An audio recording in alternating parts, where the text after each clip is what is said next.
Hello, everyone.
Now, before we get started with the video today, I'm gonna have to include a brief note about the concept of guilt by association. Now, let's say, for instance, I work in an office and a colleague of mine is photographed kicking a cat. Say, now it would be unfair to also declare me guilty of that crime simply for being associated in an unrelated way with the perpetrator. However, let's say an associate of mine is photographed kicking a cat, only this time we reassociated because he attends me cat kicking course, where I teach the most effective ways to kick cats. That wouldn't merely be guilt by association, then, because the way in which I was associated with him would have a direct link to his actions. That's just something I think it's important to make clear at the start here, and you will hopefully see why this was needed as we go on. Anyway, hello everyone again. This is a video about terms like white supremacist, white nationalist, and racist, and it's also a response to a video posted by Stephen Crowder on the 30th of April this year entitled, "What is White Supremacy?" In that video, Stephen is worried about an apparent uncertainty over who counts as a white nationalist or white supremacist or racist, and he's furthermore worried that this confusion will lead to people being banned from various social media sites merely by being accused of belonging to those groups. As always, I dare suggest you watch his video first, so you can be sure I'm not misrepresenting his views. But we'll also briefly talk through Stephen's argument here before we get into responding to specific sections of it. So, okay, Stephen opens his video with a flash-forward plea to various social media tech CEOs asking them to define the terms white supremacy and white nationalism, and asks what should count as a bannable offense on social media. Stephen then says he's against various recent white nationalist terror attacks. That's good. But then starts complaining about people politicizing the murders, quote, before the bodies are even cold. Which is always a silly thing to say, because terror attacks are explicitly political by nature. You can't politicize them. They're already political. Anyway, Stephen then complains about various news shows in the United States calling President Trump a racist, and then moves on to complain about journalists in the media apparently calling all manner of people who disagree with them white supremacists or white nationalists, including media figures like himself and Ben Shapiro. He says that by the time we get to this, quote, actual white supremacist, the term has lost all meaning. Now, you might note here that corporate news journalists calling the president racist have nothing at all to do with suspected white supremacists being banned from social media websites. To the uninitiated, This leap of logic will seem rather confusing. But the actual reason for why Stephen can do this is that the point of his show is to argue against what he calls the left, which for him includes not just actual leftists, but also liberals. Now, he's not able to distinguish between those two groups, obviously. The Democratic Party establishments are also called the left, despite being rather strongly disliked by the left. And also, tech CEOs who run huge private corporations are also apparently the left. It's a ridiculous us versus them oversimplification, basically.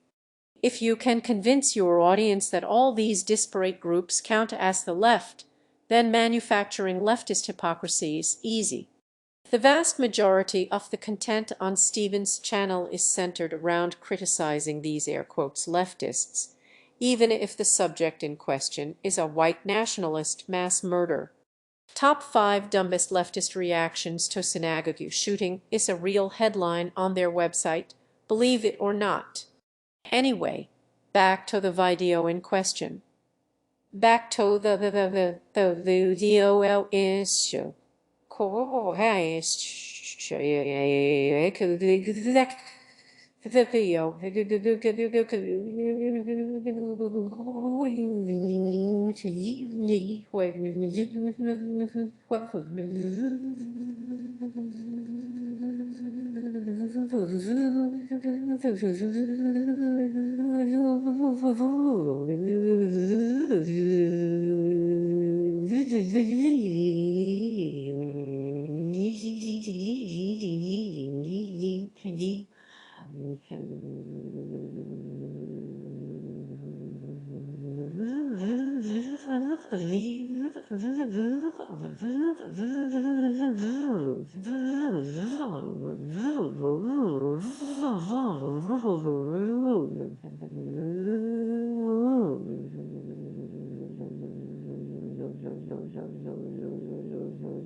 Stephen then makes various comparative statements about the abilities of various races of people, and asks if saying those statements makes him a racist or a white supremacist.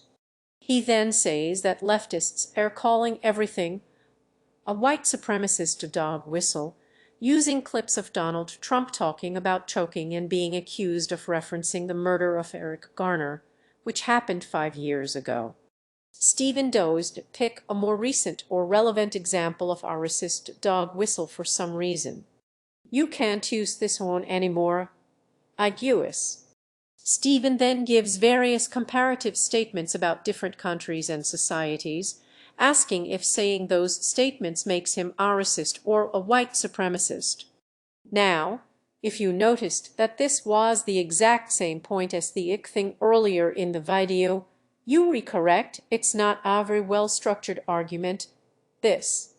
Then he waffles about how great Western civilization is for a while before closing out by saying that if social media platforms are gonna ban people for being white supremacists, then they have to define what white supremacy is. The end. Right? So what do we think about this video? Why was it made?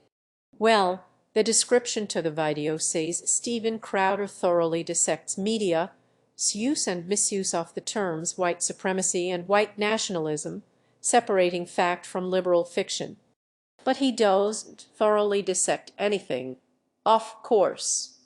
Once you strip out the regrettable celebrity impressions and complaining about irrelevant criticisms of Donald Trump, Nearly all Stephen says with regards to white nationalism and white supremacy is I don't know what they mean. Can somebody please help him? I say nearly because, to be charitable to Stephen, his one actual point appears to be there is some uncertainty about who is and isn't a white nationalist, white supremacist, racist, or whatever, and that uncertainty is the fault of the leftist hive mind for overusing those terms where they don't apply. So Stephen wants someone on the left to tell him what those terms mean. So that's what we gonna do today. We gonna help Stephen out and answer his questions. So we'll start with the basic definitions of the terms he's confused about. A white supremacist is someone who believes that white people are superior to people of other races and should be in control of them. A white nationalist is an advocate for enforced racial segregation with the aim of creating an ethnically white state.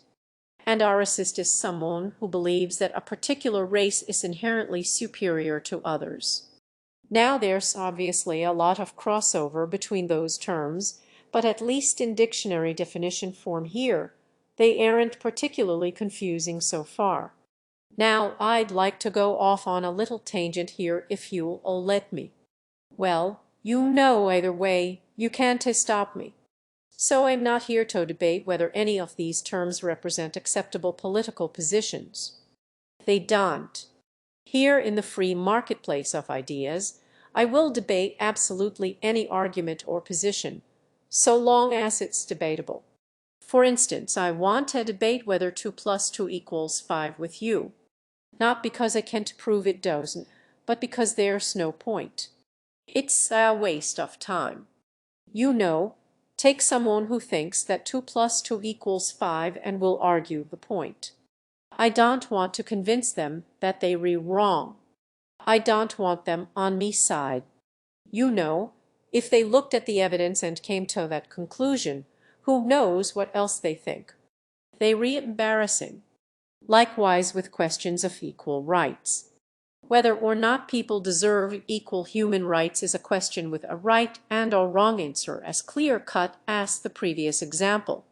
If you believe, for instance, that white people are inherently superior to other races and deserve to be treated preferentially by society as a result of that, you are wrong. There's nothing to be debated there.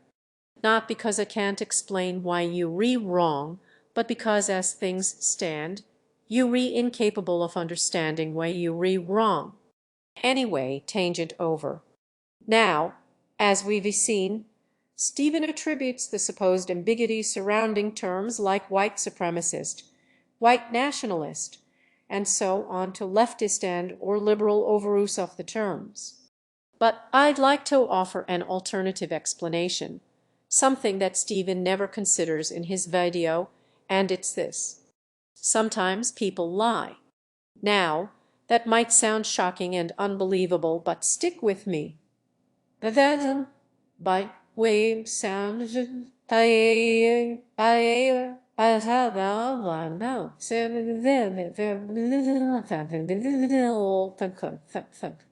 take this quote actual white supremacist who Stephen calls a white supremacist.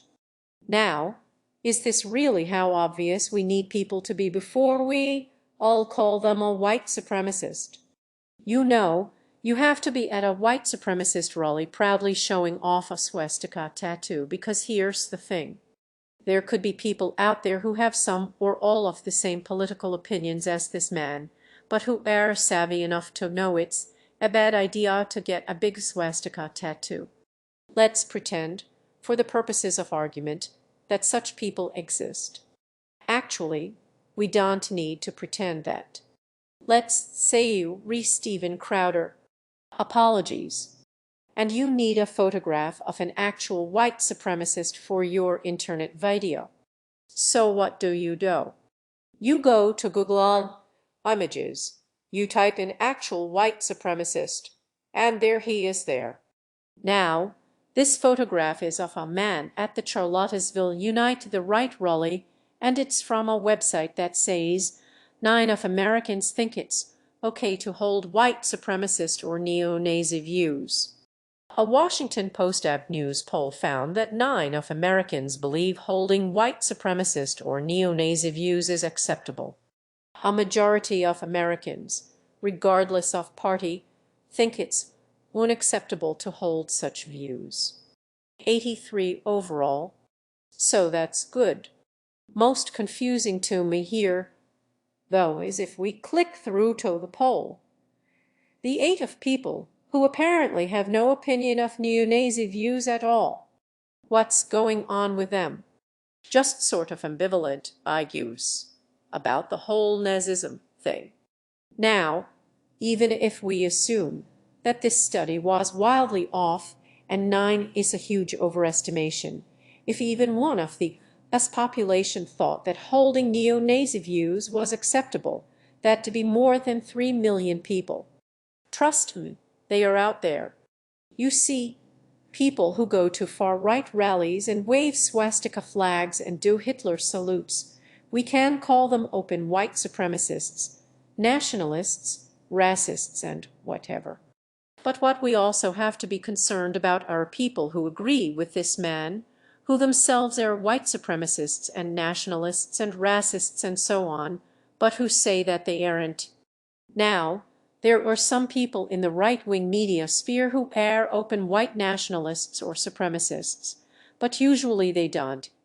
They get all that much of an audience because those ideas phrased as clearly as that mean you are very likely to eventually either get fired or banned off whatever sites you were using. Much more common than them are closeted white nationalists who hide behind euphemisms for their actual beliefs. They might say, you know, I'm not a white nationalist. I'm an identitarian. I'm not a racist. I'm a race realist, and so on. They all say they disavow Nazism and white supremacy, but they re-saying that for branding reasons rather than actual ideological disagreements. They do support white nationalism, but they understand that saying so would damage their cause. So to advance white nationalism, they have to first pretend to disavow it. And then separate from that group, there are some pure shameless grifters with no real opinions of their own, but who have worked out that there's a lot of money and attention to be had in pandering to racists. And now, what's the difference between all these groups of people, the, quote, real white nationalists, the closeted white nationalists, and the panderers? Well, functionally, as far as I'm concerned, nothing. They all spreading the same propaganda. It doesn't matter what they call it or their reason for doing it. If you associate with and support racists and parrot their opinions, you are a racist, regardless of if you say or even think you.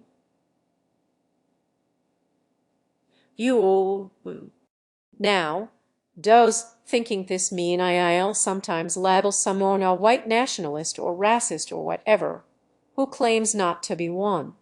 Sure. Do I care about that? Not really. You know, in my opinion, the burden of proof is on them to act less like a white nationalist. And for any fans of Steven Crowder who might be watching, who think I'm being unfair here, consider the following clip from another of his videos. So they don't believe in the First Amendment, whereas white nationalists, when we address the Constitution, don't believe that all people were created equal. If you look at the Declaration of Independence, that's right in there. They don't believe that. They all agree on one thing. Equality is a dangerous myth. The alt-right is united in rejecting the current dogma that all races are equal. And I know people say he's alt-right. That's he's white nationalist. So who is this guy who Stephen called alt-right and a white nationalist? Well, that's Jared Taylor, editor of the white supremacist magazine American Renaissance. Jared Taylor is a white supremacist and white nationalist and racist. And Steven Crowder was correct to identify him as such. However, Taylor has been described as a white nationalist, white supremacist, and racist by civil rights groups, news media, academics studying racism in the US, and others. Many sources. Taylor has strenuously rejected being called a racist and maintains that he is instead a racialist who believes in race realism. That's a good one. He's also said that he's not a white supremacist, describing himself as a white advocate, and contends that his views on nationality and race are moderate, commonsensical, and fully consistent with the views of most of the great statesmen and presidents of America, past. Ye, mainly the ones who own slaves, I think you all find. Well, what's me point here? Well, Stephen Crowder clearly has no objection to calling a racist a racist when he believes the term to be accurate, even if they themselves would prefer the term racialist or whatever else. He feels entitled to make that judgment call there, and that's the same judgment call he's criticizing those on the left for making. Now, given that Stephen, in his video, complains about people calling him the white supremacist or nationalist or whatever, let's take a look at some possible reasons that might be. And we'll stick with Jared Taylor here for a second. So we have on the line, and aguous for those of you video-based, on the screen Jared Taylor. Now, Jared Taylor is the editor of American Renaissance, the president of the New Century Foundation, and the author of many books on race relations.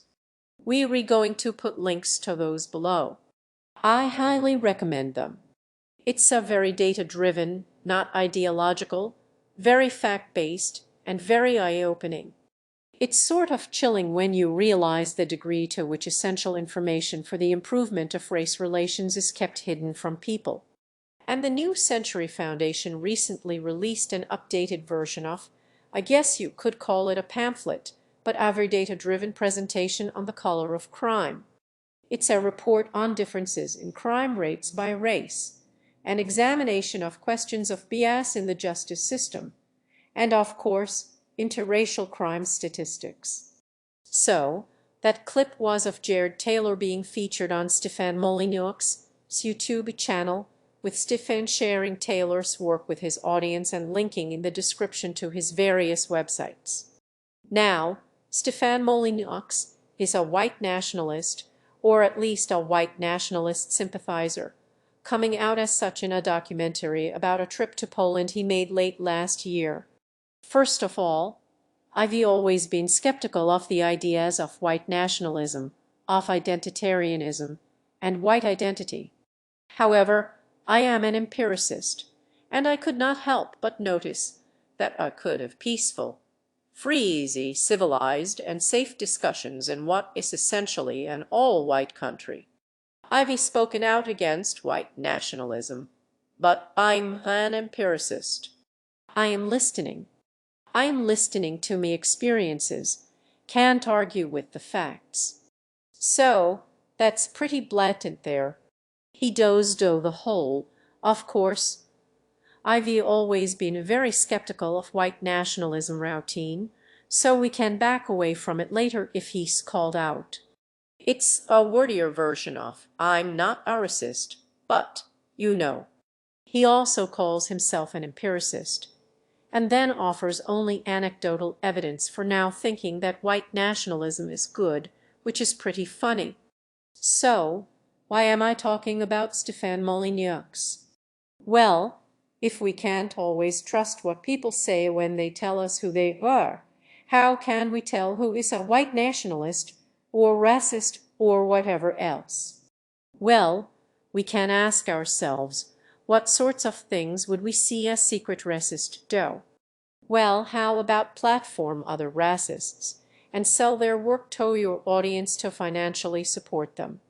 And following on from that, Stefan Molyneux has been a guest on Stephen Crowder's show multiple times, and here a clip of Molyneux advertising a book he wrote on Stephen Crowder's YouTube channel.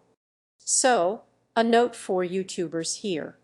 Even if you totally disagree with someone, and were planning to completely destroy them in debate with facts and logic, you don't need to do this. You know, have them on the show and let them advertise their merch. You can debate Stéphane Molyneux's opinions without once involving him. This is never necessary unless your goal is to support him financially. So anyway, Stephen calls Taylor a white nationalist, but supports Stéphane Molyneux financially and shares his work, who then supports Taylor financially and shares his work. The link from Steven Crowder to someone Steven Crowder considers a white nationalist consists of one other white nationalist there. Let's not draw any premature conclusions here, though. Let's be a little more thorough. So, okay. The next behavior we might see a secret racist engage in is downplaying the danger of white supremacy and white nationalism. You know, you could say I disavow it, of course, but it's not really that big of a deal, is it? What do you make of the whole white supremacy thing? The idea that we even have to talk about this seems sort of ridiculous. I just don't think. I think there are some white supremacists, as there always have been. I don't think that there are Nazis running around. Nazis were a political party in Germany in the 1930s. They're not really running around now. Yeah. And like half the people on sites like Stormfront Airfeds. Like, it's a big joke online. If you go, I spend a lot of time like interns of different political communities on Facebook, just like reading it. And if you go into any alt-right Facebook groups, the joke is always if you post anything super Nazi or anything, they re-like a Fed, are you aft right? They re-like. No one does that in real life. No one runs around with Nazi tattoos in real life. You don't see it. That's Dave Rubin and Laren Southern there, asking where on earth all the Nazis are just a few months prior to the Unite the Right rally at Charlottesville. You don't see people with swastika tattoos running around anymore. Oh no, there. And they killed someone. We don't know what we're talking about, clearly. We were fatally incorrect. We apologize and quit because we're obviously incompetent. Now, that's my own fantasy. There, I should make clear they didn't actually say that. So how does this relate to Steven Crowder's video? Well, firstly, his own website goes in pretty hard on the Unite the Right attendees and organizers. It here calls them the Charlottesville supremacists. It calls Richard Spencer an ashole and an unapologetic white supremacist and refers to his smug little Nazi face. That article was shared by Steven Crowder on Twitter, so we can assume he agrees with those statements. So, okay, Steven Crowder has identified a Unite the Right attendee as an actual white supremacist and ran an article that called the organizer of the event a smug Nazi. All good so far. Returning to Laren Southern, however, she would appear to disagree. Well, you would agree that some of it exists, right? Like, there's something there somewhere that's right. You, even the Richard Spencers of the world, like even them, they kind of misrepresent it as well. Like, Richard Spencer is not a white supremacist. He is a white nationalist. He believes in a white ethno-state. He doesn't believe in whites being superior. So Richard Spencer is not a white supremacist, apparently. He's a white nationalist, according to Laren Southern. According to Laren Southern,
However, however, and I don't identify as a white nationalist, just let that be known. History is often a zero-sum game. History is often about subordination and domination, and it's about patronage and so on. And if we want to try to get away from that in order to be ideologically pure, like every ethnicity will have its little state, we're not going to really go anywhere. So why would Lair and Southern lie about Richard Spencer's views? Well, because she's trying to downplay the seriousness and danger of white supremacy, because that furthers her political goals. If more people believe there are no more white supremacists, that's fewer people who could recognize her as a white supremacist. You see, Lair and Southern polls around with various, air quote, identitarian groups, most famously to interfere with migrant rescue operations in the Mediterranean. She shared false information about the Quebec City mosque shooting on Twitter, incorrectly identifying the shooters as Syrian refugees when it was actually a far-right white nationalist. She made a video popularizing the white supremacist Great Replacement conspiracy theory, the same conspiracy theory that inspired the Christchurch mosque shootings that killed more than 50 people in New Zealand. The shooter titled his manifesto The Great Replacement, even. And Lair and Southern is a frequent guest on Steven Crowder's show. So again, we have someone who all but calls themselves a white nationalist, who downplays the existence of Nazis and white supremacists while sharing their conspiracy theories, being supported by Steven Crowder. But again, let's not jump the gun here, we'll keep going. So this is Yiannopoulos, a former Breitbart contributor who was fired from everything after he said child abuse was okay. Here he is serenading a bunch of neo-Nazis in a bar, including Richard Spencer throwing a Hitler salute. Now in 2017, a bunch of Breitbart emails were leaked, which included, among other things, a leak of Milo's password for his email account, which was long knives 1290. Now that's a reference to both the Night of the Long Knives, which was a Nazi purge carried out by Adolf Hitler, and the 1290 Edict of Expulsion, a royal decree issued by King Edward I of England, expelling all the Jews from his kingdom. Well, you know the punchline by now. Yiannopoulos has appeared several times on Steven Crowder's show. Moving on, this chap is Gavin Sins, founder of the far-right gang the Proud Boys. And this is an easy one. Here's a clip of Gavin Sins calling himself anti-Semitic and sympathizing with Holocaust deniers. This is basically a brainwashing trip. I mean, I think the Israeli government paid for this, and we had donors too, but I think they were mostly Israelis that assumed that we're going to listen to all this shit we get.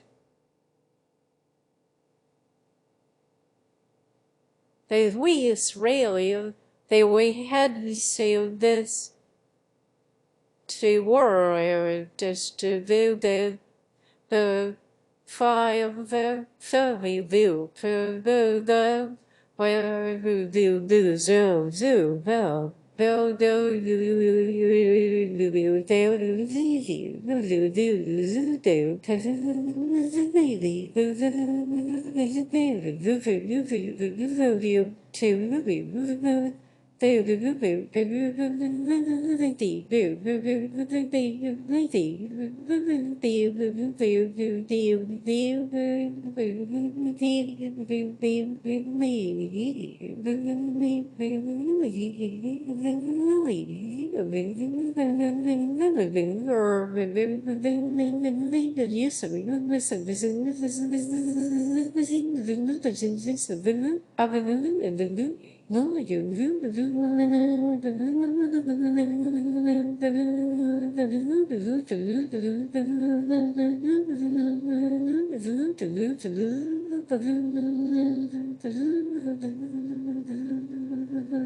this all this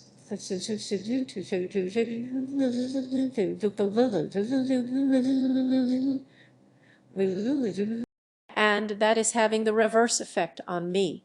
I'm becoming anti-Semitic, like at the Holocaust Museum, or as I call it, the Holocaust Museum. No, I'm just kidding. Yeah, like at one point the tour guide goes, you know, and there are people who think that this didn't happen. And I felt myself defending the super far right Nazis just because I was sick of being so much brainwashing. And I felt like going, well, they never said it didn't happen. What they re-saying is that it was much less than 6 million, and that they starved to death and they weren't gassed, that they didn't have supplies. Notice how Gavin downplays the actual beliefs of Holocaust deniers there, because of course there are people who think the entire Holocaust was a hoax, including Andrew Anglin from the white supremacist website The Daily Stormer, who wrote about this clip saying, "I completely 100 endorse these statements. Obviously, I disagree with the Holocaust happened part, but we can't really expect him not to say that while he's literally still in Israel filming this. Everything else is totally and completely on point and awesome," which is not a sentence you want the Daily Stormer to ever say about any of your opinions. Gavin Sins also wrote about Richard Spencer back in 2016 saying, "I've known alt-right pioneer Richard Spencer since he got me the job at this magazine, and even he, the head of the snake, comes across as perfectly reasonable in conversation. He doesn't think non-whites can be included in a harmonious America, but everything else on his plate is relatively civil." Gavin Sins has also provided a platform to Jared Taylor. The main researcher on this is Edward Rubenstein. He's a very well-known economist and researcher. He did a really fantastic, thorough job. So, sounds like, oh he. What's this? That's me, oh you, oh finger thing. And of course, Gavin Sins is a frequent contributor to Steven Crowder's show. All right, next up we have Owen Benjamin, who is a comedian, apparently. Now, Owen has been on Steven Crowder's show multiple times, even filling in as host of the show when Steven Crowder wasn't available. So you imagine he's a pretty trusted person around those parts if they let him in the driver's seat, right? Now, Owen Benjamin also does his own internet web streams on YouTube, and let's take a peek at one of those. But it wasn't gas chambers. It was an extermination based on race. What if it literally was work will set you free work, motherfucker, and they died? That's infinitely more probable. If you re a dictator, right? Why would you kill your slaves? Well, I have another artist that I'm a big fan of. Hitler. He was a great artist. He was also a great writer.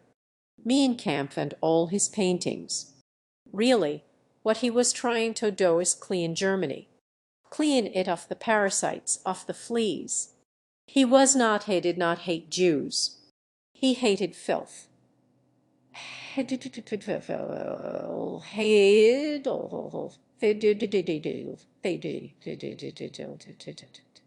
And he was trying to clean up. And I'm not sure there's much I need to say about that. So, to Stephen Crowder, I'll say this. If you want people to not call you a racist, maybe stop inviting racists onto your YouTube show that you do. And if you re-confused about who is and is not a white nationalist or white supremacist, maybe before whining about the left, you should ask the various guests who come on your show to define those terms.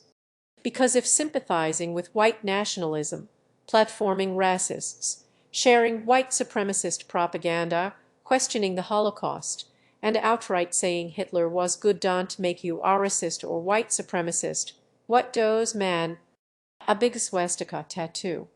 That's it, isn't it? It's just the big swastika tattoo. Now, I'm certain some Stephen Crowder fans will protest me last two examples there, Gavin Sins and Owen Benjamin, because they've quite recently been in trouble with Blaze, the network that hosts Stephen Crowder's show.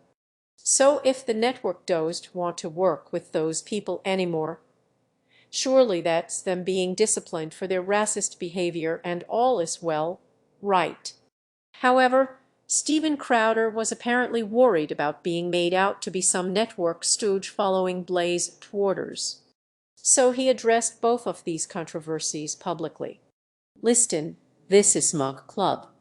We refunded by you, the viewer at Mug. So let me tell you, I had no idea about a lot of this stuff going on, okay. I've never worked for the Blaze. I don't work for the Blaze. This is something that is separate, where we actually allow you to get more value for your buck. In agreement with Kurt, Ague is now the Blaze, where you get more content. I didn't know about the Gavin Sins situation until you did. And let me be really clear, Gavin Sins has an open seat and invitation to work on a permanent basis here on this show, if he wants to. He knows, and by the way, also do his own show. And by the way, it has a want to make sure this is really clear. Owen was never let go from this show. Owen could still write for this show, and I love him. Owen's a brilliant writer. So Stephen Crowder is happy to keep working with these people, apparently. Gavin Sins is still guesting on his show. So, make of that what you will. I'd like now to talk about Stephen's various comparative statements he makes throughout the video, so let's have a listen to a couple. Is believing that the United States is believing that America is superior to Mexico. White supremacy. What if I were to say that white people on average have higher WEC scores than black people on average? Is that white supremacy? So then, did those statements what Stephen Crowder said make him a racist? Well, I've actually explained my thoughts about such statements in a fairly old video of mine, but I'll give the short answer here. It depends on the context in which the statements were said. So let's take the statement, black people, on average, have lower weak scores than white people. Now, I'm gonna say that again in two different contexts, and we'll see if we can spot the difference. So, okay, black people, on average, have lower scores than white people. However, lacking equal access to education and economic equality, this statement by itself can tell us nothing about any possible differences in cognitive ability inherent to black and white people. Without accounting for social influences, this statement is practically useless. I could also go into the problems with it as a measure of intelligence here, and especially the problems with the book The Bell Curve, which is the study mentioned in the screenshot that Crowder shows. However, I have a whole video dedicated to the bell curve in the works, and I don't want to spoil it here, so I'll just say it's rubbish. So, okay, let's say that phrase again, but in the manner of a clueless racist. I want to create a white ethno-state and kick out all of the black people, because black people, on average, have lower X scores than white people. You see, I said the same words, Stephen, but in a different context. Whether or not they re-racist depends on why you re-saying them. So I suppose the pertinent question here is, in what context did you say them? Well, they re in a video, the goal of which is to create the impression that the terms white nationalist and white supremacist have lost all their meaning, hosted on the same channel that features you doing things like this. Of China. Misohori. So, yes, I deem this a pretty racist context in which to say those statements. Running defense for racists is racist. Platforming other racists on your show is racist. And I shouldn't have to say this one, but dressing up as offensive racial stereotypes is racist. Steven Crowder's a racist, basically. Now, to be fair, Crowder's show's primary purpose seems not to be any conscious attempt to spread racist beliefs for their own sake. The show is more of a hastily constructed anti-left stream of consciousness, made for what can be mockingly referred to as entertainment purposes. It turns out, though, that if you re-in the anti-left pro-right entertainment game, there's just a lot of overlap with being a racist. And there's no difference functionally, so you know it doesn't really matter whether they re-consciously doing it or not. To paraphrase a famous quote here, don't believe people when they tell you who they are. Believe people when they show you who they are. Steven Crowder can disavow racism a million times, and it won't mean anything if you keep sharing his platform with racists and white nationalists. All we can infer from that is that either he's a racist or a white nationalist or a white supremacist. Thanks a lot for watching, folks. There is one question left I haven't answered yet, however. Who should be banned by all those evil lefty tech CEOs? Well, happen to think that every white nationalist, white supremacist or racist should be banned by every website they ever use. Now, how can I defend thinking that? Well, it's because I believe in freedom of speech. The idea you can have a social media community in which everyone, racists and racial minorities, homophobes and gay people, transphobes and trans people, all freely discourse and speak their minds equally, is a doomed liberal fantasy. If you let the recruit on your website, black people, understandably, aren't gonna trust you and they all not want to use it. If you signal to your user base that harassing gay people doesn't violate your terms of service, gay people will not feel safe expressing themselves on your platform. This is a much worse affront to free speech than banning a few bigots. We can't, to be tolerant of intolerance here, we have to pick a side, necessarily. Trying to keep everyone on board, which is the strategy favored by capitalist corporations, obviously, as that's the scenario with the theoretical largest return, even if it's unworkable in the long run, can only lead to that community eventually being overrun by intolerant bigots. So the solution is fairly simple, really. Just ban them all. And if they don't like it, fuck them.